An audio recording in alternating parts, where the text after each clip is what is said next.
jornada de historia marítima sobre la Revolución Cantonal y la Marina.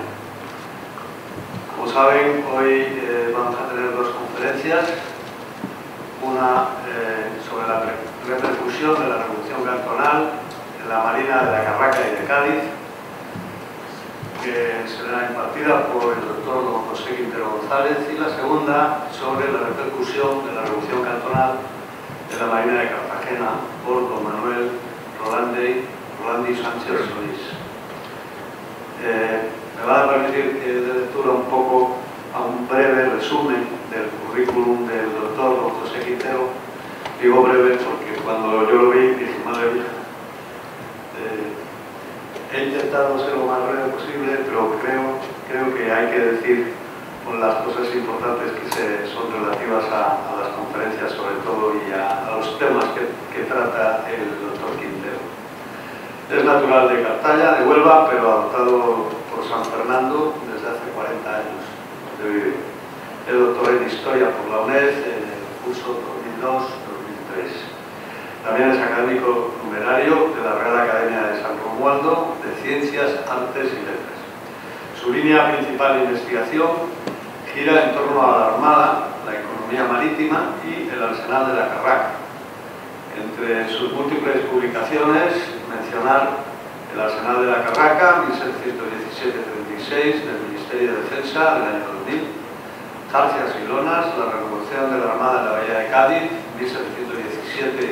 1717-1777, Cádiz del año 2003, La Carraca, el primer arsenal ilustrado español, 1717-1776, Ministerio de Defensa, año 2004, que fue premio del mar de los premios Virgen del Carmen del año 2002. Junto a Marina Alfonso Mola y don Carlos Martínez So, es editor literario de la economía marítima en España y las Indias. Tiene realizados 16 estudios en San Fernando en el año 2015. Es coordinador del nacimiento de la libertad en la península ibérica y Latinoamérica. Actas del 16 Congreso Internacional de AILA en San Fernando, año 2014. Colabora habitualmente con la revista de Historia Naval, nuestra revista, y con la revista Andalucía en la Historia. Autor de numerosos artículos sobre diferentes aspectos del arsenal de la Carraca, además de otros relacionados con Jorge Juan, Antonio de Ulloa, las Cortes de la Real Isla de León y con la educación y las ciencias sociales. Ha impartido conferencias en Madrid, en Sevilla, París, Alicante, Ferrol, entre otros muchos sitios. Ha sido también miembro investigador en los siguientes proyectos de investigación de I+D+I convocados por el Ministerio de Industria, que son el Comercio Atlántico Español, 1725-1830, y la Real Armada, 1720-1820, que es el proyecto por excelencia de la Consejería de Educación, de carácter internacional además.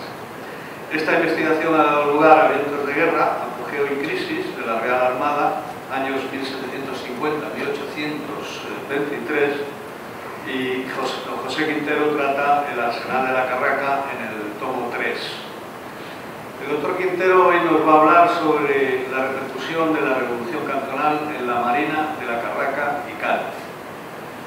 En 1873, el ambiente revolucionario vivido durante la Primera República Española, que venía advirtiéndose desde antes de la gloriosa, culminó con el cantonalismo, un federalismo de abajo arriba que, iniciado en Cartagena, pronto se expandió a otras ciudades. El 19 de julio de ese año, Cádiz se declaró cantón, a que se sumó la ciudad de San Fernando, que constituyó el Comité de Salud Pública y se atribuía la máxima autoridad. Desde el primer momento exigió la subordinación de la Armada y la entrega de las armas custodiadas en el cuartel de Infantería Marina. Ante la negativa del capitán general, el contraalmirante don José Ignacio Rodríguez Arias y Villavicencio, el comité proyectó una ofensiva con los voluntarios de la República y las fuerzas de artillería del ejército que se le sumaron en los primeros. La Armada optó por replegar sus escasas fuerzas hasta el arsenal de la Carraca, donde, contando además con los barcos allí fondeados, se haría fuerte y mantendría tan estratégico enclave hasta la llegada de los refuerzos que fueron enviados desde Madrid. La Armada, en un ejemplo de heroicidad, de honor y lealtad al Estado constitucional, lograría su objetivo y haría retroceder a esas fuerzas cantonalistas, primero a San Fernando e inmediatamente después a Cádiz, ciudades que devolvió a la legalidad constitucional antes de la llegada del general Pavía. Y sin más, doctor Quintero, por favor, estamos esperando a que nos deleite con la conferencia. Gracias. Muchísimas gracias. Excelentísimo señor almirante, señoras, señores, decía al principio al capitán de navío de la Puente que para mí entrar aquí, y llevo ya unas cuantas ocasiones, sigue significando, pues no lo sé, una enorme inyección de moral, pero sobre todo pues como una enorme responsabilidad. Y no me pregunten por qué, porque igual no sé responder, ¿no? Yo a veces digo que es por la vinculación a la Armada, ¿no?, que te hace ser o sentir una responsabilidad igual diferente. No lo sé. Lo cierto es que eso ocurre.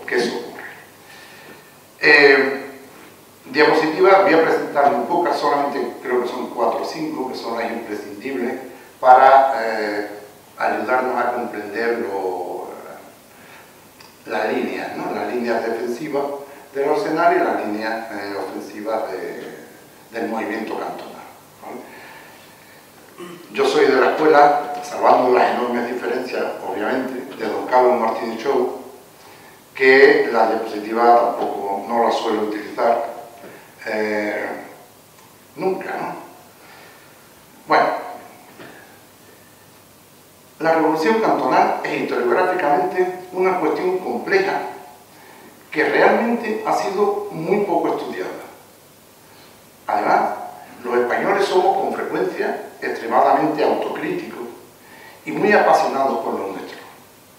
Cuando analizamos hechos históricos como el sexenio revolucionario o como el propio cantonalismo, solemos hacerlo desde una óptica pues muy exclusivista, diría yo, como si estas cosas solo sucedieran en España. Por eso, yo voy a tratar de dar la conferencia, de abordarla desde un punto de vista divulgativo, ¿vale? No didáctico, porque sería muy pedante por mi parte, pero sí divulgativo. No me importa bajar los niveles. Obviamente, para esta conferencia hemos recurrido fundamentalmente a la bibliografía. Ya decía que hay poca, pero muy interesante. Pero también hemos localizado 2 documentos que entendemos que están poco estudiados. Uno, la Marina en San Fernando, del contador de la Armada y testigo directo de los hechos, Nicolás Muñoz y Muñoz. El otro, el croquis del arsenal de la Carraca y sus baterías y la zona ocupada por las baterías enemigas, elaborado durante los sucesos por el capitán de artillería Santiago Rodríguez Lagunilla. Este croquis, lo titula su autor, está precisamente en la antesala del segundo Alardiz. Actualmente es el jefe del arsenal de la Carraca. Pues en la antesala, a mano izquierda, está este plano que, sin embargo, muy poco tratado. Considero que para el cantonalismo, para hablar del cantonalismo y entender un poco qué significó, hay que partir ubicando el hecho histórico en el contexto internacional. La primera mitad del siglo XIX se identifica por el romanticismo, todos lo sabemos. Este movimiento pues, pasional, frecuentemente muy radical, conducía con frecuencia a un sesgo revolucionario. Ese sesgo revolucionario hizo posible las revoluciones burguesas, la difusión y la lucha por los nacionalismos y también del movimiento obrero en general. Además, a finales del siglo XIX se producen 2 factores que desde mi punto de vista son determinantes. Uno es la segunda revolución industrial, que no vamos a hablar de ella porque todos sabemos de qué va, y el otro es la Gran Depresión. Esta sí es menos conocida, aunque realmente sí se conoce, ¿no? La Gran Depresión de 1873 está considerada como la primera Gran Depresión del capitalismo y fue provocada por la Bolsa de Viena y la caída de la Bolsa de Viena y la del banco estadounidense Jacob and Company. Mi inglés me vaya a perdonar, pero veis que no es ni medianamente aceptable. Bien, con este telón de fondo, ¿qué ocurría en los países más relevantes en la esfera mundial? Pues tampoco eran un placentero Edén. Todos conocemos a John Wayne, a los pistoleros, al salvaje oeste, a los indios. Bueno, pues cuando eso ocurre, que es entre 1860 y 1890, cuando eso ocurre, que nos parece algo, es cuando tiene lugar también los hechos que hoy nos trae aquí, el cantonalismo, ¿vale? Sin embargo, también ocurre en la Guerra de Secesión de los Estados Unidos y pocos años después era pocas décadas, era primera potencia mundial, ¿no? Europa, pues Europa hasta 1870 no consigue Italia su unificación. Hay que esperar a la caída de Roma aunque 6 años antes se había titulado el rey de Italia, ¿no? Pero bueno, la realidad es que hasta el año 70. Francia, pues en 1870, con la Tercera República, se ponía fin a 3 monarquías constitucionales, a 2 repúblicas y 2 imperios, y además se toman 9 años para pensarse la nueva constitución. La actual Alemania nació en 1871 y el Reino Unido, como siempre, mantenía todavía su capacidad de liderazgo universal. España, pues también lo conocemos, vivía un siglo convulso con la guerra de la independencia, la pérdida de prácticamente todo el imperio, la cuestión política que no vamos a entrar porque las guerras carlistas, después al final la guerra de Cuba, las crisis, tanto la económico-financiera del 64 como la de subsistencia de los años 67 y 68, y la parálisis de las Cortes, de alguna manera. Esta situación derivó en un ambiente cuasi revolucionario que culminó con el cantonalismo. El cantonalismo es fundamentalmente, desde mi punto de vista, un proyecto totalmente revolucionario. Ni el gobierno provisional ni el reinado de Amadeo I encontraron el consenso indispensable para frenar la situación. Así, las Cortes proclamaron el día 11 de febrero la Primera República. Estanislao Figueras, primer presidente del Poder Ejecutivo, no pudo afrontar la realidad, pero especialmente no pudo afrontar el problema del orden público. El día 8 de junio, además, se proclamó la República Federal, con los republicanos sumamente divididos, aunque se acostumbra a incluirlo en tres grupos, ¿no?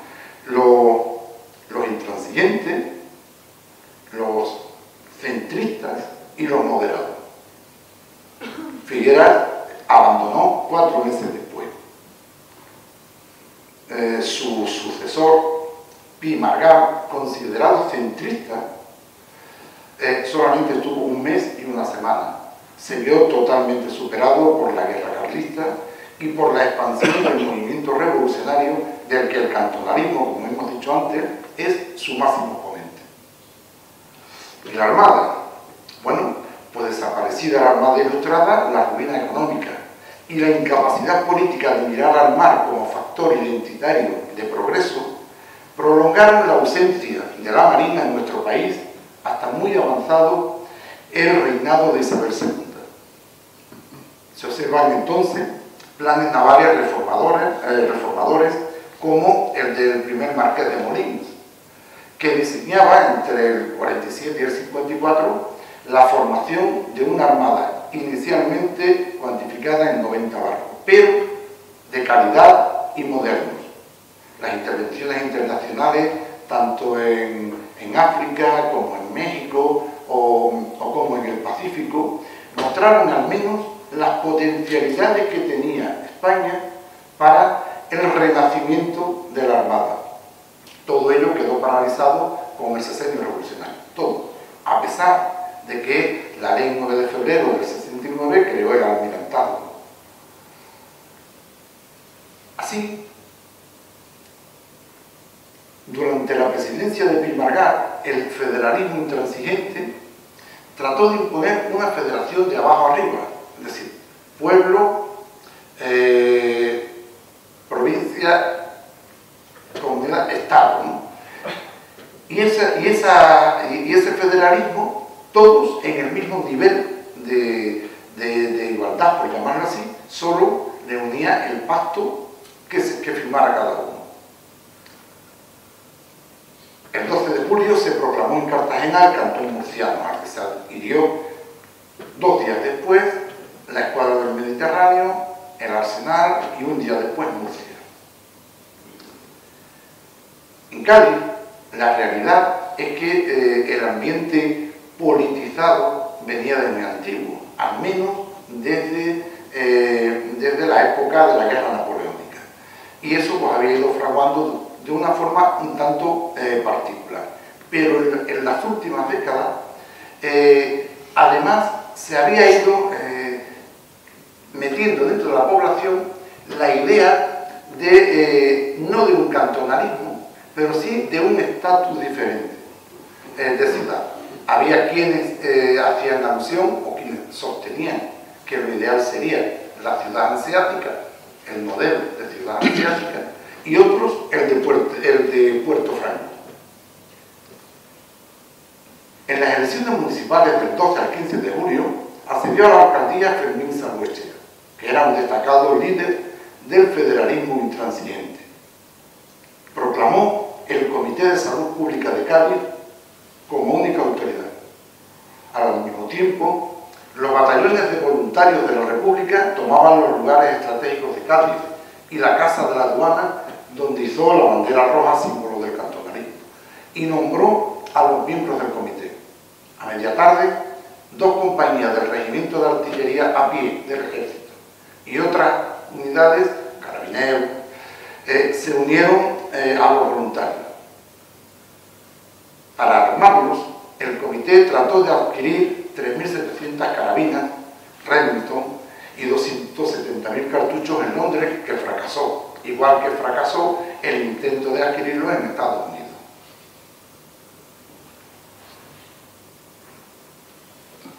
En cuanto a San Fernando, la situación también venía siendo muy conflictiva, especialmente desde enero de 1873, cuando se hizo pública la deuda municipal y la ineficacia de todos los impuestos extraordinarios que se habían ido cargando a la población. Se crea un ambiente semi-revolucionario que se expandía de forma evidente. Se creó una compañía de escopeteros de la República, poco después un batallón de voluntarios, pero en todo caso, de momento, las relaciones de alcaldía, del ayuntamiento, con el capitán general eran, si no cordiales, por lo menos educadas.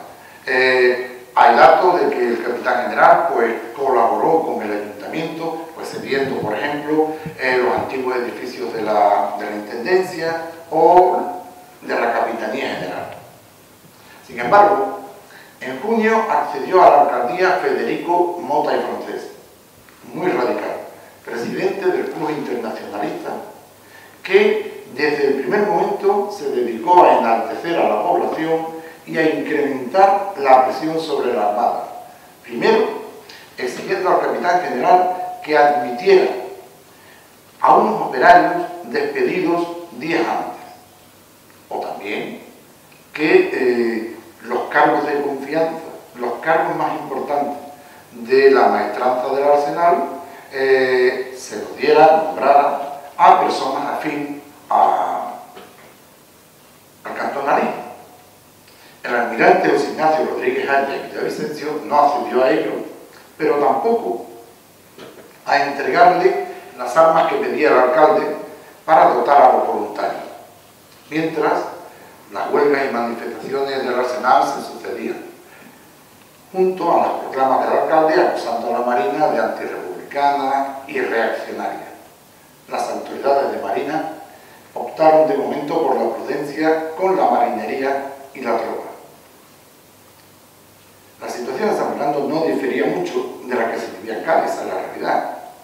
Prohibición de actos religiosos en público, la profanación de centros religiosos, que en San Fernando tuvo incidencia fundamental en la iglesia castrense de San Francisco y en el panteón de marinos ilustres, donde se sustrajeron objetos de valor como alhajas, vasos sagrados, incluso se quebrantó alguna tumba como la del general Valdés, cuyo cadáver fusilaron. Se acosó a familias relevantes de la ciudad, en particular familias de los militares, se exigieron impuestos y aportaciones extraordinarias, incluso se aceptó como dinero efectivo los vales firmados por determinados dirigentes revolucionarios.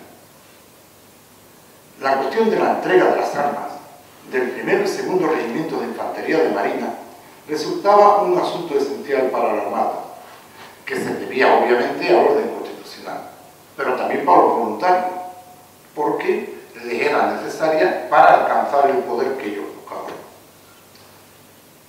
Las presiones de los voluntarios aumentaban por hora. Una idea de la situación la proporciona un informe, un artículo, enviado al Diario de Cádiz para su publicación por el capitán de Infantería de Marina, ayudante del primer batallón, José María Rico. En ese artículo exponía la lealtad del cuerpo al gobierno y trataba fundamentalmente de tranquilizar a la población. En la noche del 4 de julio, el capitán general se presentó en el cuartel de infantería, el cuartel de batallones de la población de San Carlos, y se dirigió a los soldados informándoles de la situación.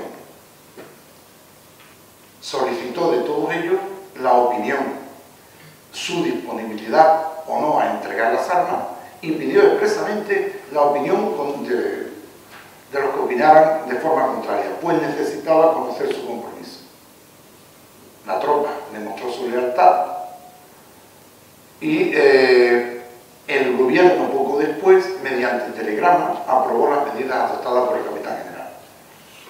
En situación de máxima alerta, en la mañana del día 6, el capitán general ordenó desembarcar de los buques de la Carraca 4 cañones de 12 centímetros con la dotación de jefes oficiales contestables y parte de la guarnición de la fragata Nava de Tolosa.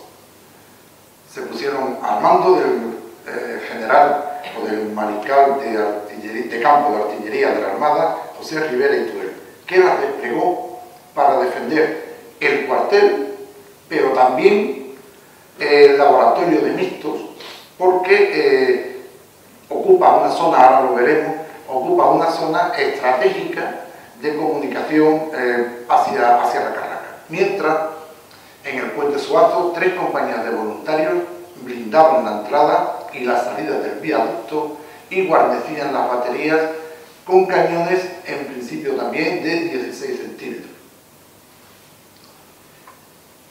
El día 18 de julio de 1873 se precipitan los sucesos.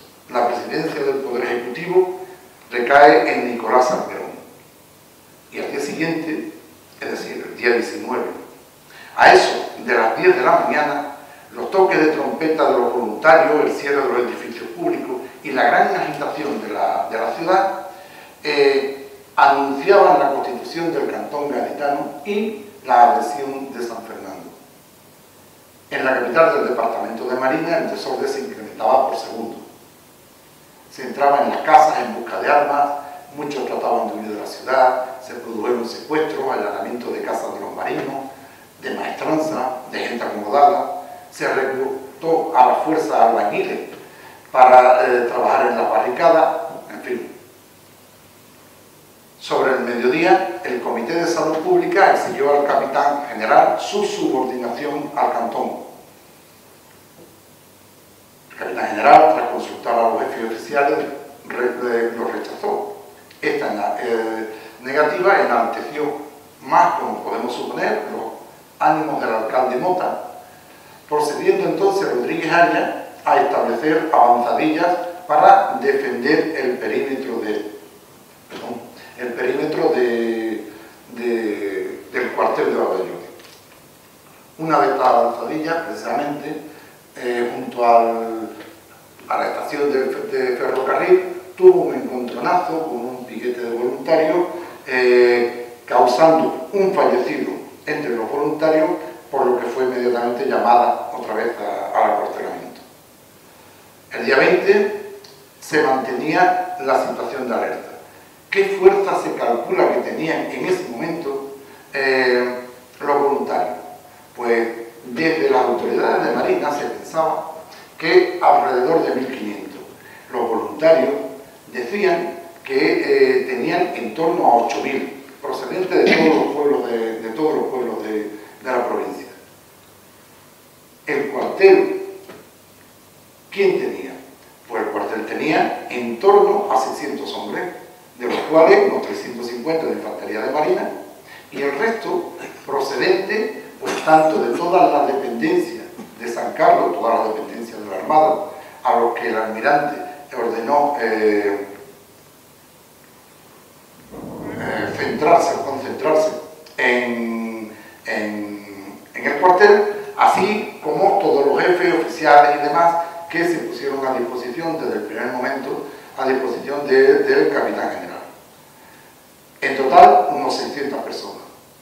Es fácil adivinar la preocupación de todos ellos por la suerte que estarían corriendo sus familiares, cosa que por otra parte se encargaba de difundir los propios voluntarios. Bajo esta tensión se reciben unos telegramas del gobierno dirigidos a la tropa, para la que fue una considerable inyección de moral, probablemente por conocer la concentración de la Armada en el cuartel y quizás informados de la salida en tren del general Pavía desde Madrid con orden de sofocar el cantonalismo en Andalucía.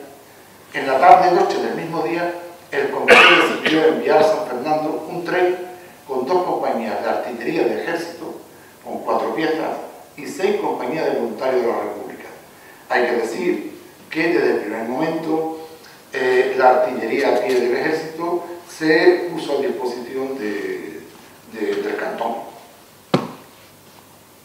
Alrededor de las 2 de la madrugada, el día 21, el contraalmirante Rodríguez Arias tomó la decisión polémica, criticada por muchos, de que todas las fuerzas del cuartel, con el armamento, se replegaron hasta la Carraca. Ese traslado quedó completo al amanecer del día, de ese mismo día. Sin duda, esto era una inyección de moral para los cantonalistas, ¿no? Ellos estaban eufóricos porque habían conquistado la población de San Carlos, incluido el cuartel. Esa euforia se vio incrementada con un remolcador de la Armada que salió de la Carraca y se puso a disposición también de los insurrectos, y se dedicaron a dar un paso más, y ese paso más era incomunicar al arsenal y además intentar evitar que por mar pudiera salir la población de San Fernando.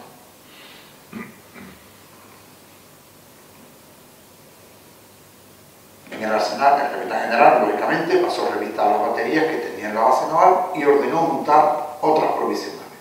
Bueno, la base naval en ese momento no tenía muchas baterías definitivas. Se habla, hay quien cita 5, realmente operativas probablemente tenía 3 en ese momento, y provisionales se montaron al menos 6. Aquí, aunque no todas estuvieron en funcionamiento desde el primer momento, yo creo que sí es interesante Vamos a ver si no me... Bien. Sí, es interesante parar unos segundos y ver la situación. Este es el croquis del que antes os he hablado, ¿vale? La calidad es regular porque fue una foto que se hizo in situ y que daba muchos problemas, pero creo que, bueno, población de San Fernando, esta parte de aquí, esta es la San Carlos, ¿vale? Esto es el laboratorio de mixtos, este sería el cuartel, la escuela actual de suboficiales, el cuartel de marinos ilustres, la línea del ferrocarril y el arsenal de la Carraca, ¿de acuerdo? Este es pues, la orilla de la bahía, el caño de Santipetri, ¿vale? Puente Sur, ¿de acuerdo? Aquí se ve algo mejor. Este sería el complejo defensivo montado desde la Carraca y señalado por el capitán Rodríguez Lagunilla.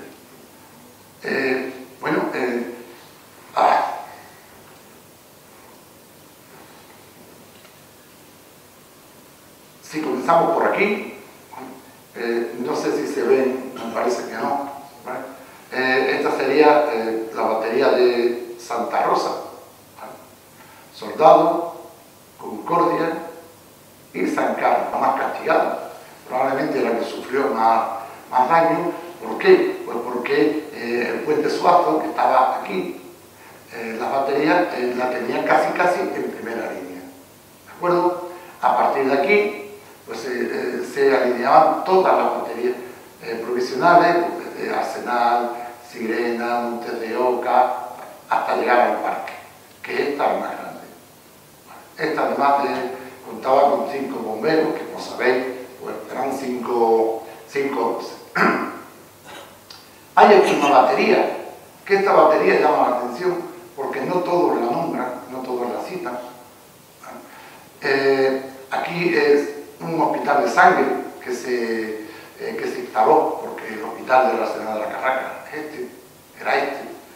Aquí se instaló un hospital de sangre y aquí también se instaló un polvorín. Esta batería probablemente, esto no lo puedo decir con rotundidad, pero probablemente sea la que se denomina Topete. ¿Por qué? Pues por lo moderna que era la batería. El almirante Topete, la revolución había sido en el 78, es verdad que él había estado unos años antes también. Pienso que esta es la que se denominaba Topete, tenía 6 cañones. Y aquí, que esto sería 4 torres para situarnos, ¿vale? Esta es la batería que en ese momento ya denominan de los Diablos, ¿de acuerdo? Por lo demás, este es el caño principal, el caño de San Fernando, y aquí es donde empieza el caño Espantatajero, ¿de acuerdo? Y este es el que va a Puerto Real, ¿vale? La batería, fundamentalmente, cañones de 12 y de 16 centímetros, fundamentalmente, lisos y rayados. Y había algunos de 20 centímetros, ¿vale? O incluso de 22. Los más grandes eran los bomberos que estaban, como hemos dicho, en esta que es la del parque. Se llama parque porque está en el parque de la artillería, que era esa zona de ahí, ¿no?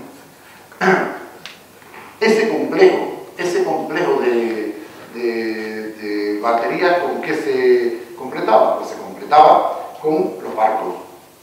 Hemos visto 2 en la anterior, vamos a ver si soy capaz, que son estos 2, ¿vale? Estos 2 barcos son, este primero, la fragata Navas de Tolosa, y este, desde lejos no se ve, pero desde cerca sí se advierten que tiene aquí pues, como dos barrigas, que es un vapor a ruedas que era el Ciudad de Cádiz, ¿de acuerdo? Estos son los barcos a los que se encarga, aquí se iría a la bahía, a los que se encarga de defender la bahía, pero también Punta Cantera, que está a esta altura, más o menos, y el antiguo cuartel de inválidos, que también estaba por aquí, ¿vale? Que eso después lo veremos en todo caso. Entonces, repito, estos son Navas de Tolosa, la fragata, una fragata de hélice, y este el Ciudad de Cádiz. Este es el Colombo, era otro vapor, y en los primeros instantes estuvo ahí casi en la unión de Santipetri con el caño principal. El siguiente era esta, y este que se ve aquí es una corbeta, pero una corbeta a vela. Probablemente no, oficialmente no lo sé, pero en la práctica la última corbeta de madera, de velas, operativa de la Armada, ¿vale? Y es la corbeta Villa de Bilbao. Y aquí delante, que no se observa, pero ahí delante estaba un barco también representado, pero como si fuera en un trazo mucho más fino. Y eso, leyéndolo con una lupa en el plano en directo, pues comprobamos que se trataba de la segunda ubicación del Colombo. Seguro que se puso ahí porque el fuego que estaba alcanzando la corbeta Villa de Bilbao era muy fuerte. De hecho, los mayores daños se producirían en esta corbeta, en la Villa de Bilbao, y en esta batería de aquí, que hemos dicho que se llama la batería de San Carlos. Hay un interesante plano, publicado prácticamente lo mismo, similar a este, en la revista La Ilustración Española y Americana, número 35, que está recogido también por don Manuel Rolandi, que hoy tengo el gusto de que esté aquí. Y ese plano, que después no detalla, es uno de los aspectos que tiene, que no detalla la fortificación cantonal, pero sí tiene una omisión. No nombra, no cita ni a la batería Concordia, ni tampoco a la Topete. Incluso a los barcos, tampoco nombra o se equivoca, sobre todo en uno de ellos, en el Villa de Bilbao, que dice Villa de Madrid. Sabemos que el Villa de Madrid no estuvo en el arsenal en ese tiempo y que es un error. Además, se da la circunstancia de que, aun citando al Villa de Madrid, le adjudica el capitán del Villa de Bilbao. Es decir, entendemos que es un error tipográfico, ¿no? un error de imprenta. ¿Esos eran los únicos barcos que estaban en el arsenal? No, aunque no aparezcan en el plano. En el arsenal habían más barcos. Al menos todos estos. Ahí se podrían establecer también discusiones, si queremos, porque hay autores que han citado barcos que difícilmente pudieron estar ahí. Por ejemplo, el Álava, o el general Álava, difícilmente pudo estar aquí porque tanto el número 1 como el número 2 de estos barcos, del general Álava, se perdieron antes del 73. Incluso el cuadro famoso de Rafael Monleón, que conmemora esto, también tiene una fragata, que ahora se me ha ido el nombre, y esa fragata tampoco pudo estar, porque parece, y esto sí hay cierta duda.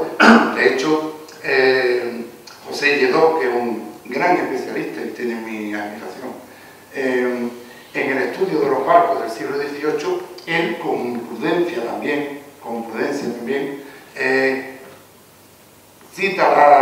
dice que la Esmeralda probablemente en esa época estaba en La Habana. Otros barcos de difícil, bueno, pues tenemos, por ejemplo, el María de Molina, o Doña María de Molina, que era el nombre completo. Ese barco en esa época técnicamente estaba en construcción. En construcción. Igual que estuvo en construcción no lo he puesto al final, un cañonero, que era el Pelícano, que lo botaron rápido y lo blindaron, le blindaron el casco a base de cadena, solo para esta ocasión. Como veis, son todos barcos, son todos barcos de vapor, y en esa época esos barcos todavía eran barcos aceptables, digo aceptables en el sentido de compararlos con los barcos de otras potencias extranjeras. No hemos dicho hasta ahora, hemos hablado de quién era el comandante general, subinspector de la Carraca en ese momento. Según casi toda la bibliografía, dice que era el capitán de navío de primera clase, don Federico Lobatón Prieto. Sin embargo, si repasamos los estados generales de la Armada, veremos que en ninguno de esos estados generales aparece el capitán de navío Lobatón. Entendemos que estuvo como comandante general occidental. Bueno, ya sabemos que el gobierno de la República publicó el día 21 de julio en la Gaceta de Madrid el decreto declarando piratas tanto a los barcos sublevados como a las tripulaciones. Y lo que era tan importante como eso, que autorizaba a las fuerzas navales, no solamente españolas, también extranjeras, para detenerlo en caso de encontrarlo, ¿no? Bien, si recuperamos la defensa de la Carraca, en la tarde del citado día 21, el capitán general recibió dos visitas. Una primera de la Cruz Roja, que le ofrecía su colaboración, y la declinó porque consideraba suficientes medios con los que la Armada tenía en la Carraca. Y la segunda fue un enviado del ex brigadier Eguía, que crecido porque pensaba que tenía controlada la Carraca y que además había traído una nueva formación de 900 hombres al sitio, creía poder hacer esta supuesta situación de ventaja llevarla. Rodríguez Arias, la rendición que se le ofrecía era podía salir la Fuerza de Marina de la Carraca con honores de guerra y su armamento a cambio de ser leal al cantón. El almirante, intentando ganar tiempo, acordó dar la respuesta al día siguiente a las 9 de la mañana. Con ello convocó una junta, y es verdad que también todas las fuentes hablan de la tirantez, ¿no?, de la tensión que se vivió en la junta. Suponemos que es entendible, ya no solamente solo por la situación militar, sino también por la situación social, ¿no?, que se vivía dentro de la propia Armada, de la propia gente que forman la Armada, ¿no? Entonces, ahí se destacaron algunos oficiales, como Celestino Laera, como el teniente coronel de Infantería Marina Castellani, y determinadas fuentes, no hay consenso en todas, pero bueno, determinadas fuentes atañen o achacan un papel predominante en ese momento, y después también, en ese momento más, quizás, al entonces capitán de fragata Pascual Mosquera Topete.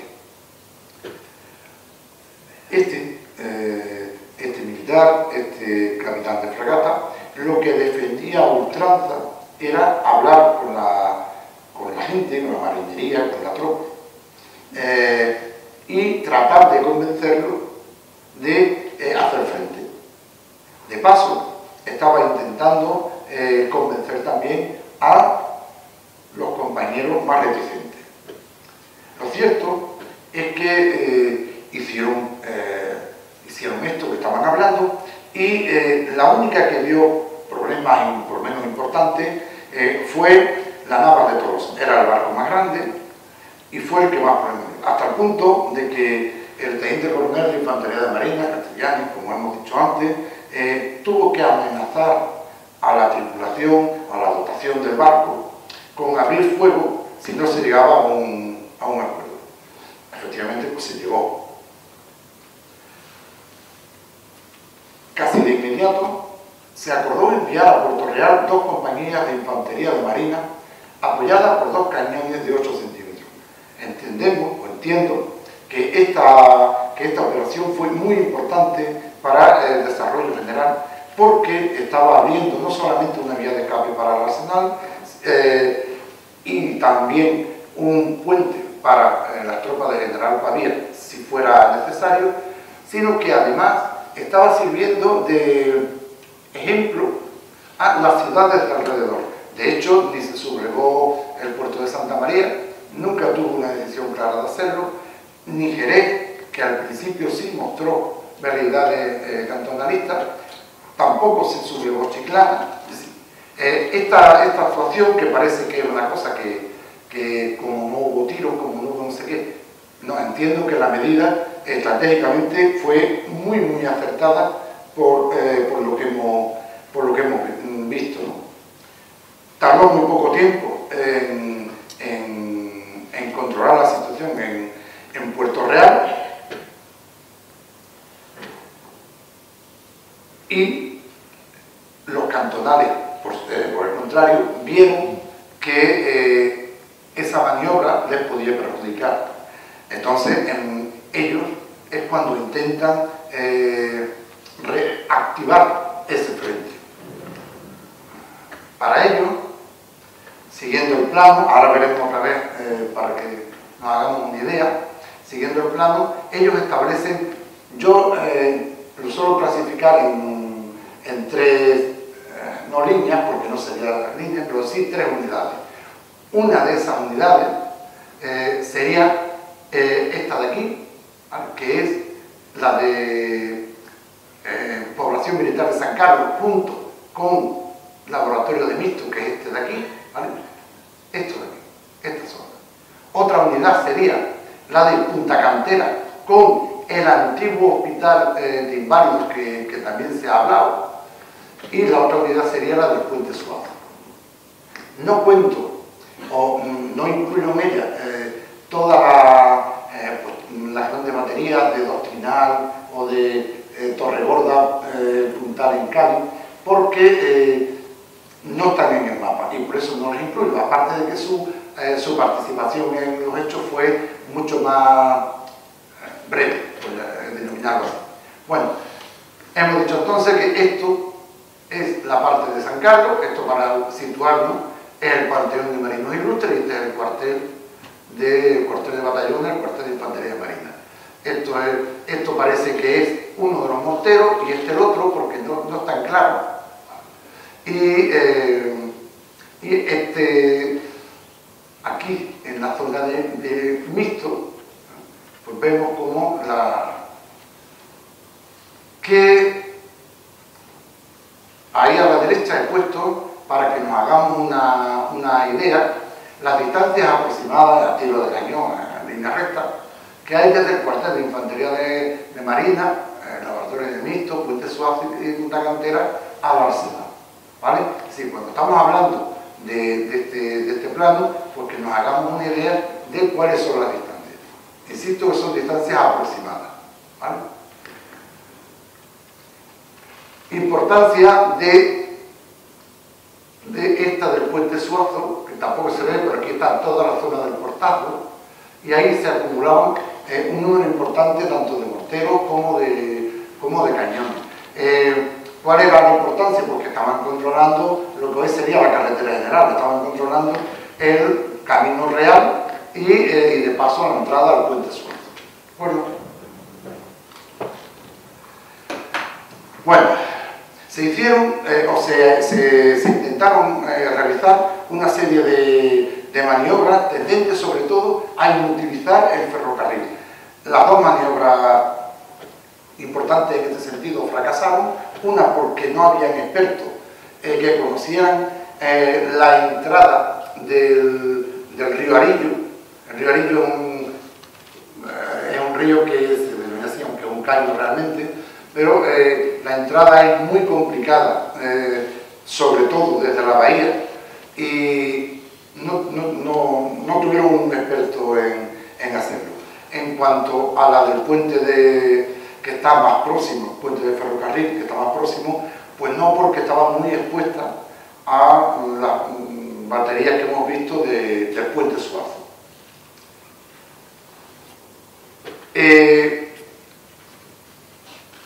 Los 11 días que duró el sitio fueron 11 días de combates, aunque los daños causados no fueron excesivamente grandes.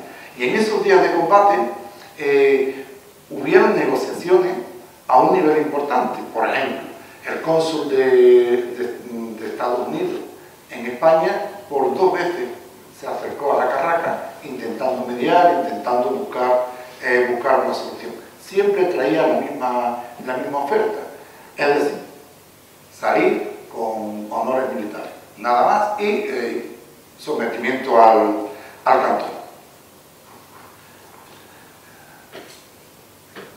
El sábado 26, que hubo un intercambio importante, hubieron algunas bajas muy significativas. En el lado cantonal, sobre todo, la del alcalde de San Fernando. Federico Mota cayó gravísimamente herido, por lo visto se le reventó un cañón por la culata al intentar cargar 3 veces sin haber... y las quemaduras fueron en todo el cuerpo, falleció como consecuencia de eso al día siguiente, y quizás por eso el día siguiente, el domingo, no hubo un gran dispositivo ofensivo por parte de los cantonalistas, y tampoco el arsenal respondió. La calma artillera también sirvió para el lunes 28, solamente un detalle, que un pequeño barco, que todos lo conoceréis también, una barca, que es un tipo bergantín, lo hay de distintos tamaños, que estaba haciendo unas maniobras desde Puntales con dirección a la Carraca, y fue abordada por una lancha a vapor del arsenal, que a pesar del fuego cantonal de Punta Cantera, consiguió entrar en el arsenal.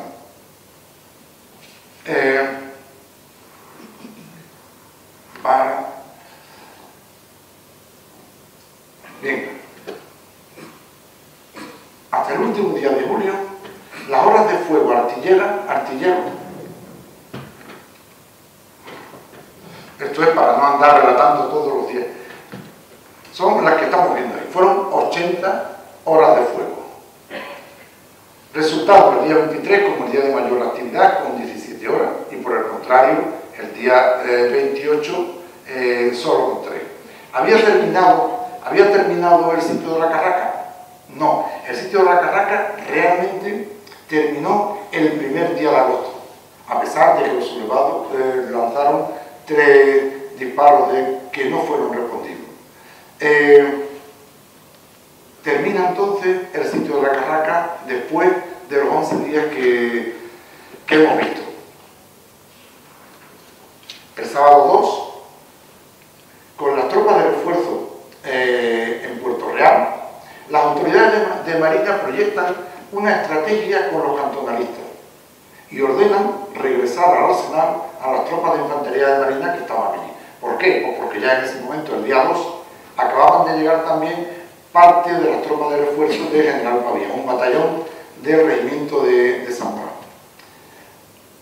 Sin embargo, se adelantan los acontecimientos porque llegan noticias a través de la avanzadilla del otro lado del caño de que están abandonando a marcha forzada y con muchísimo desorden los voluntarios de San Fernando. También desde el arsenal se ve cómo están desmantelando su sistema defensivo, con lo cual se ordena al coronel de infantería de Marina, Antolín Agar, formar a su gente y dirigirse a San Fernando. Le seguiría como delegado del propio capitán general el mariscal de campo de artillería José Rivera y Tuels, que llegado el momento debería ocupar la ciudad, desarmaría la milicia sublevada, clausuraría la sede de los partidos políticos responsables de estimular la rebelión y finalmente debía de nombrar un ayuntamiento provisional. La ocupación fue bastante rápida. Aquí también se habla como si fueran dos cosas diferentes, la ocupación de San Carlos y la ocupación de la ciudad. En mi opinión, no son dos cosas distintas, es lo mismo. Para ocupar la ciudad necesariamente había que pasar por la ocupación de la población militar de San Carlos. El día 3 por la mañana, el general Rivera visitó los hospitales de sangre y ordenó el registro en busca de las armas y los objetos que se habían sustraído. A las 12 regresó a San Fernando el capitán general don José Ignacio Rodríguez Arias. La madrugada del lunes, los suboficiales y tropas de artillería del ejército en Cádiz decidieron actuar liberando a los oficiales del Villa de Madrid y otros presos en Santa Catalina, ocupando después los fuertes y demás edificios de Cádiz. Finalmente se dirigieron a la Casa de la Aduana, donde tras unos encontronazos con los voluntarios consiguieron hacerse con el edificio. Según el contador de la Armada Mojiños y el historiador Pedro Parrilla, el Comité de Salud cede el poder al cuerpo consular, que se reúne en la aduana. Algunos componentes del comité, como Eguía, huyeron. Otros fueron presos, como Sancochea o Pérez Lasso. El cuerpo consular, por su parte, al asumir la responsabilidad, convocó a la prensa y buscó la colaboración de determinados vecinos gaditanos como Rancé, Villanueva, Rambú y un largo etcétera. En los marinos, también brigadier de Infantería Marina Tacón, que ya estaba retirado, Morán, y aquí es donde aparece la figura del contraalmirante Miguel Lobo Malagamba, a quien contactaron, según Muñoz, cuando se dirigía a Cádiz en el vapor Alerta, y al que cedieron provisionalmente, al que cedió el cuerpo consular, la autoridad sobre la plaza. Esto es lo que Muñoz habla del almirante Lobo. A la mañana del mismo día 4, es liberado un teniente Gómez Imá, que había sido hecho preso cuando cumplía una labor diplomática con el cónsul de Inglaterra. Y este teniente de navío de primera clase, dijo o expuso, después de ser liberado, que el cuerpo consular pedía a la Marina, en San Fernando, a la Marina, pedían que ayuda para el control de Cádiz, para el control de la plaza de Cádiz. Se activa de nuevo la columna, que básicamente era la misma que antes citamos, pero reforzada con la infantería de Marina que permaneció en Puerto Real. Y durante esta marcha pues, se van ocupando todas las baterías que antes he citado en el camino a Cádiz. Llegaron a Cádiz alrededor de las 12, casi al mismo tiempo que los vapores Cádiz y Colón y la goleta Diana, que son los que, según Muñoz, rescatan o recuperan la Villa de Madrid, que en esos momentos estaba custodiada, en esto coincidimos todos, por marineros de naciones extranjeras. El mariscal de campo Rivera ordenó a la tropa permanecer en Puerta Tierra y se dirigió él solo, que no fue agredido durante todo el camino. Bien, uno de los grandes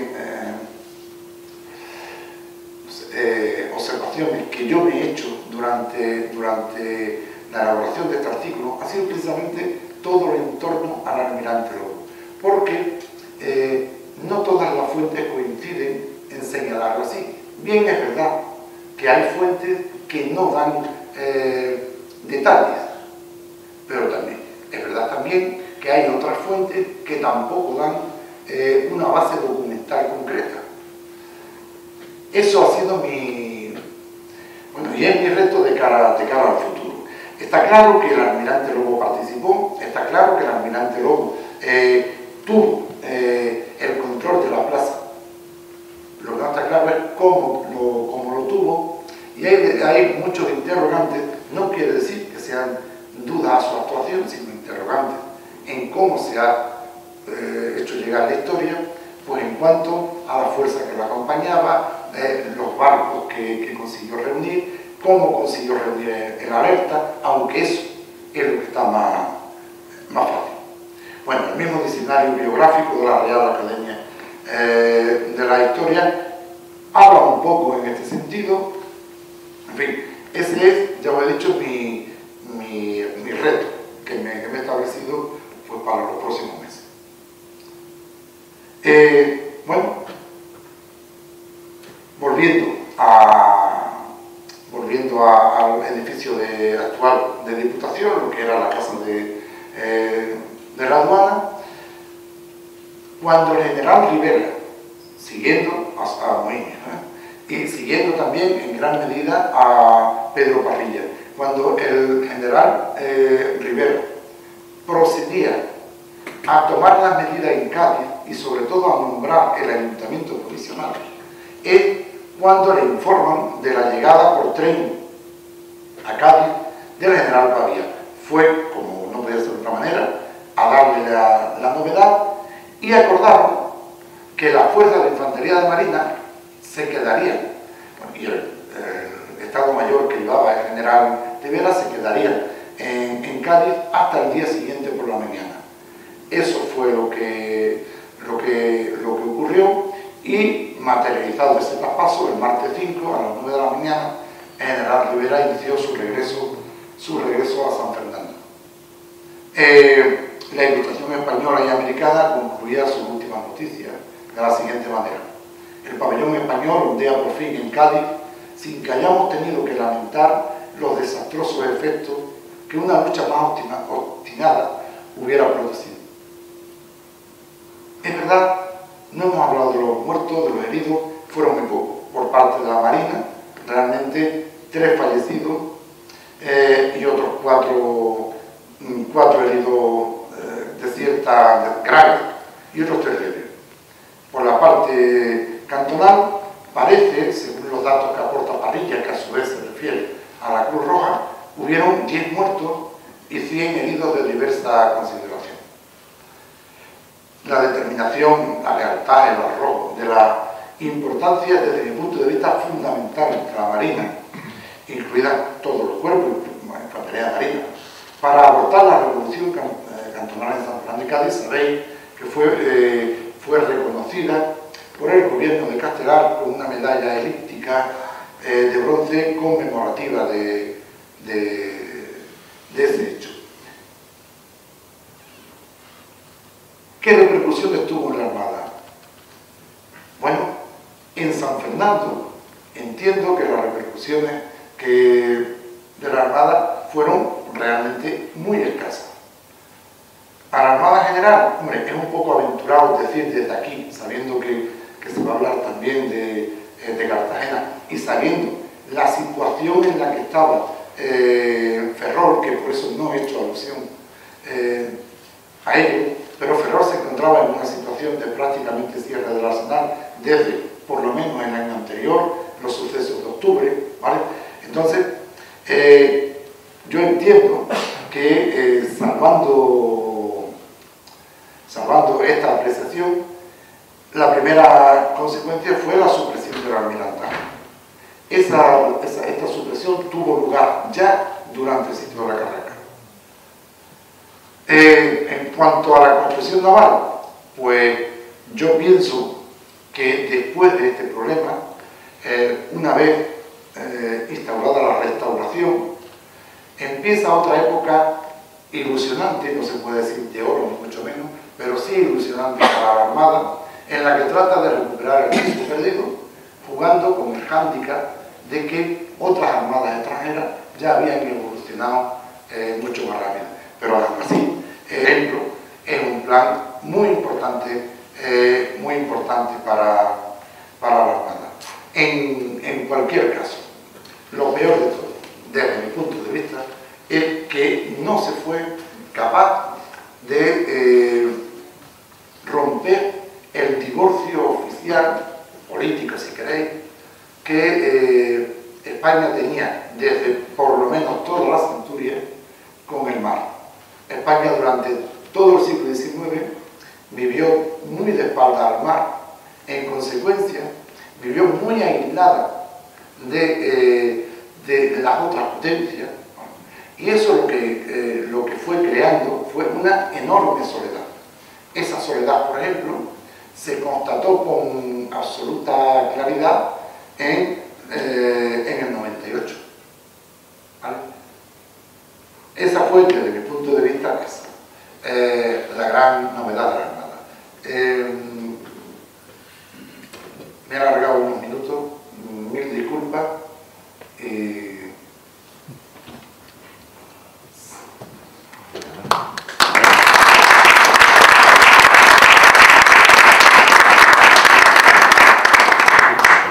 Muchas gracias, profesor. No sé cómo andará de tiempo. Sí, todavía sí. Pero por lo menos, no sé si habrá alguien con alguna inquietud, una pregunta en concreto, por no alargar mucho, porque tenemos otra conferencia. ¿Hay alguien que quiera hacer alguna pregunta concreta sobre...? Una pregunta muy concreta. Relación en el tiempo con el Cantón de Cartagena con esto. Sí, el Cantón de Cartagena fue días antes, fue el día 12, y el Cantón de Cádiz fue el 18 de julio. El de Cartagena duró mucho más. El de Cartagena duró bastante más. Vale. ¿Vale? El de Cádiz, por eso he dicho al principio que el de Cádiz, o el de San Fernando Cádiz, desde mi punto de vista, la importancia que tuvo la Armada fue precisamente que fue capaz en 11 días de controlar la situación a costa de parecer que se había replegado totalmente, que fue así en un primer momento, pero que al final la jugada estratégica, salvando otras connotaciones que no me parece decir, al capitán general hasta le salió bien, le vino bien, ¿no? Y esa importancia de la Armada, porque vamos a ver, detrás del cantonalismo de Cádiz o de San Fernando, detrás de ellos cayeron muchos movimientos cantonales y en muy poco tiempo. Es verdad que otros continuaron, ¿vale? Pero el que se llevó la palma fue Cartagena. Y yo, en mi opinión, en Cartagena, el éxito que tuvo, esto es una osadía hablar con Tomás Grande, pero el éxito que tuvo se lo debe casi exclusivamente a la Armada. Es la Armada la que desde mi punto de vista sostiene el Cantón de Cartagena. Igual que desde mi punto de vista, quien rompe eso en San Fernando, en Cádiz, y entonces en toda Andalucía, porque es verdad que salió el Cantón de Grazalema, pero que eso fue casi simbólico. Es verdad que se declaró Cantón Independiente Algeciras, pero también fue una cosa mucho más que efímera. Yo creo eso. No está suficientemente estudiado, culpa mía entre otros, claro, el Cantón, la importancia de la Armada en el Cantón. Pero la importancia, no la importancia intrínseca de esos días, sino la importancia para el movimiento cantonal en general. Bueno, muchas gracias, profesor. Yo haría un receso de 3 minutillos, no más, por favor, y enseguida empezamos con